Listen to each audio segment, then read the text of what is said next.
Hello and welcome. Have you ever looked at the things around you and wondered, how is all this actually built? Well, if so, you're in exactly the right place. In this explainer, we're taking a seriously fascinating journey through the classification of materials. We're going to start with the familiar, the basic, rigid building blocks of traditional manufacturing, and then we're going to travel all the way out to the cutting-edge, physics-defying smart materials of tomorrow. I'm absolutely thrilled to share this with you, so let's get started. Okay, let's dive right into this. Here's a quick look at our roadmap. First, we'll cover the 6 categories. Second, traditional materials and plastics. Third, the power of composites. Fourth, enter the smart materials. And finally, quantum tunneling composite. We'll start with the familiar rules before we get into the really exciting rule breakers. Section 1. The 6 categories. The foundations of design. Practically everything you touch, use, or interact with falls somewhere into this framework. To set our baseline, basically every single material used in product design and manufacturing can be sorted into one of 6 primary buckets: plastics, wood, composites, ceramics, metals, and fabrics. This is the rigid, standard framework used across global engineering to categorize what we pull from the earth and how we process it. But to really grasp how we build complex things, we need to peek inside these buckets. Which brings us to Section 2, traditional materials and plastics, organizing the data. The breakdown of plastics brilliantly illustrates how a massive kind of catch-all category is separated into highly specific scientific groups. You see, you don't just choose plastic for a product, you're actually choosing a specific behavior. If you need something that can be repeatedly melted down and reshaped, you're looking at thermoplastics, like PVC or nylon. But if you need something that sets permanently and won't ever melt again, you look at thermosets, like epoxy resins. And what if you need flexibility and bounce? Well, then you go to elastomers, which includes familiar stuff like rubbers and polyurethanes. Understanding these subcategories is absolutely crucial to successful design. Now, that exact same structured logic applies to natural materials like wood. We scale from dense, slow-growing hardwoods, think oak and beech, down to the lighter softwoods like pine and cedar.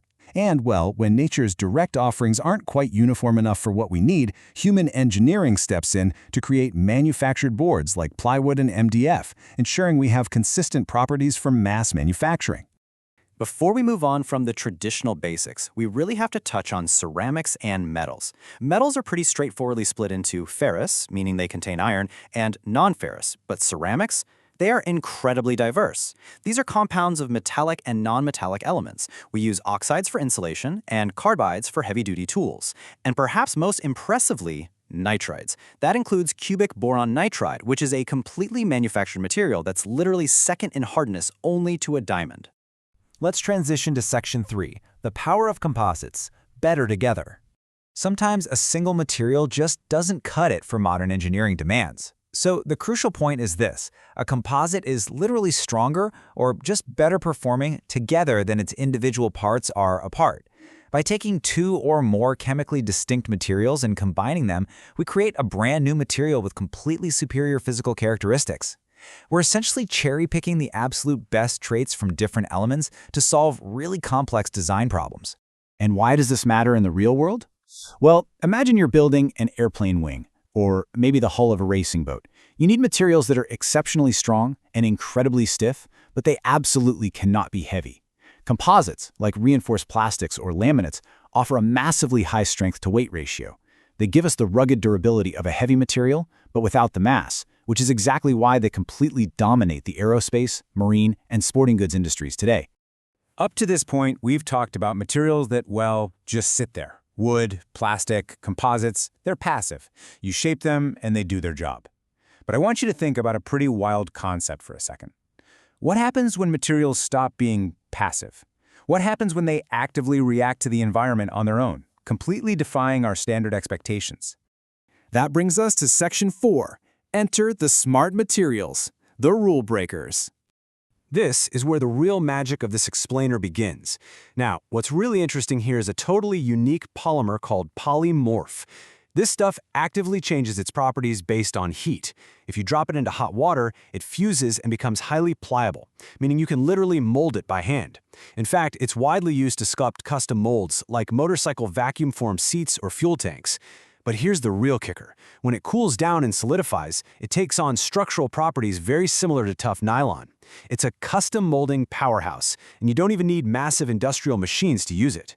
Now consider the amazing transformation of a Thermocolor sheet. In its standard, everyday state, it's just a solid black, self-adhesive sheet.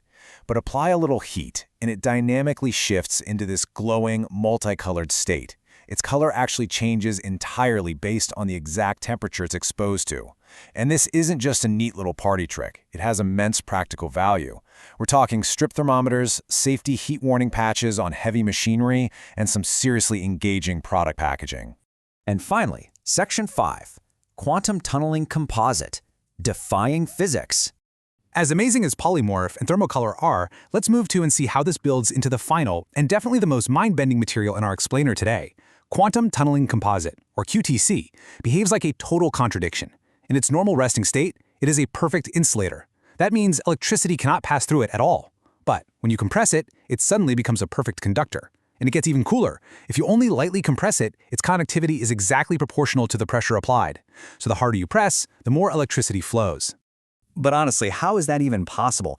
Under normal physics, an electron simply cannot pass through an insulation barrier. It's exactly like walking into a solid brick wall.